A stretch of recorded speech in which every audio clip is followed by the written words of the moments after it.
I'm joined by Tim Taylor, an ocean explorer and CEO of Tiburon Subsea, an ocean technology solution platform. Tim, thanks for your time tonight. I know you've spent over 30 years in this industry.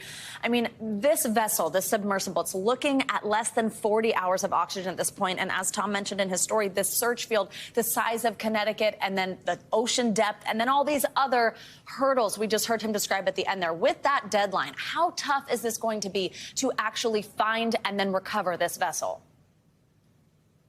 This is a monumental task. They're going to be left with some real hard choices, and those choices, once equipment is on location, really amount to, well, where do they look with the small amount of time they have left?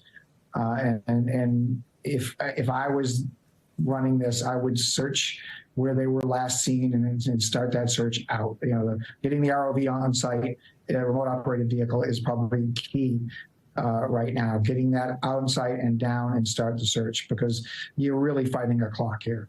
They don't have a lot of options. Every hour that goes by, their options get less and less. Yeah, we just heard also in this piece the potential that it's sort of tangled within the Titanic wreckage, which was, of course, what they were headed for. How much does that potentially complicate a rescue? But then on the other hand, is it helpful to even have that as a starting point for searching?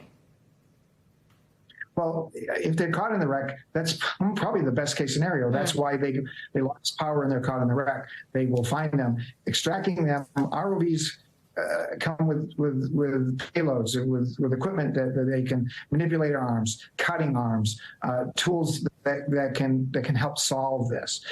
Lifting the submarine off the bottom is not as hard or difficult as one may think. If it's still intact and it's not imploded, it's neutrally buoyant. It floats around. It's very big. It weighs a lot, but it can be moved around and brought to the surface with the ROV. So that, again, it's survivability at that depth with no power.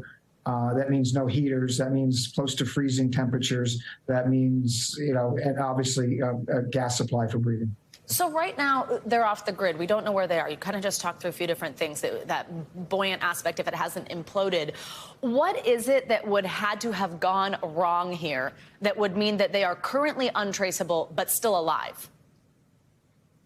Well, a total electrical failure, or maybe one where they lost all their power for some reason. If the hull lost integrity, that pretty much is the end of game. But if they lost a power source and lost all contact because they have no power, then they're just kind of they're dead in the water. I don't want to use that word, but they're stuck in the water. They're there where they are until someone comes and gets them. And that's the big thing here, getting assets on site to do this. And assets like this are not readily available. And as Tom said, they're not. It takes a while to plug these into a boat and mobilize this boat. They just don't throw them on and head off the dock. You have to bring winches in with lots of cable. You have to bolt it to the deck. You have to solidify that. You have to balance the weight of the boat out so it's not listing, because you just put tons of weight on the ship. The ship has to integrate all this telemetry gear in there and then get underway. And these ships aren't necessarily high-speed ships, 10, 12, 15 knots at the greatest. So from Newfoundland, that's 30 hours. That's a day. That's most of the time left that these people have, if they're there. As we've pointed out, it was in this reporting here, this submersible, it's never been certified. It also can't be opened from the outside. There's been some reporting about a former pilot fired after raising safety concerns. Let's say this particular disaster at hand right now, the fact that they're missing, had not happened. But you had heard the specs on this vessel. You had heard that information I just said, everything that's available at this point. Would you have been concerned?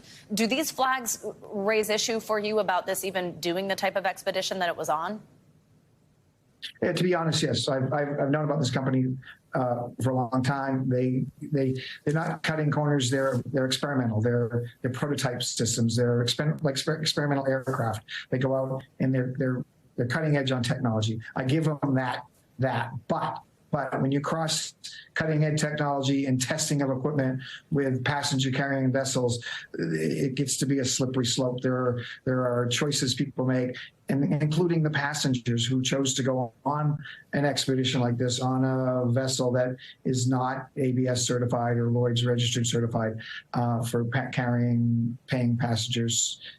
Those are choices, and everybody makes their choices expeditionary-wise. I do have questions on why, as an expedition leader, we always plan our exit before we plan our entry. We know our way out in worst-case scenarios, and why they don't have an ROV on site, why they don't have telemetry pingers on the equipment to locate them, are all questions that I'm sure will be asked by a lot more people than me, and these things will come to light over time.